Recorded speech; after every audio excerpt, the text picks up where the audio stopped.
Bienvenue dans le module 4 qui s'intitule donc Terre ancestrale, région ressources et qui justement va se pencher sur cette dichotomie, cette tension en fait entre le nord qui est le milieu de vie, les terres ancestrales des autochtones. Donc on verra notamment qu'à travers les discours des premiers ministres du Québec et du Canada que le nord a été vu comme une région dans laquelle on va extraire des richesses. Et extraire des richesses évidemment au bénéfice du Sud.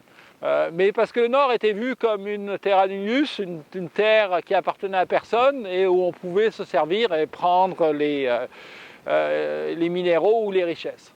Cette relation va changer brutalement en 1975 avec Bourassa qui annonce la baie James et à ce moment-là, les cris de ce qui va devenir Iuichi se rassemblent et décident de défier ce développement-là.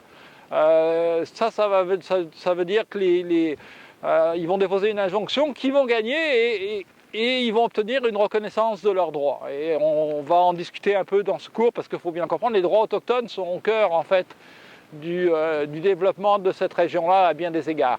Et donc avec la reconnaissance de ces droits est venue la négociation d'un traité, un traité moderne, la convention de la baie James et du Nord québécois et la convention du Nord-Est québécois qui sera signée après avec les Naskapi.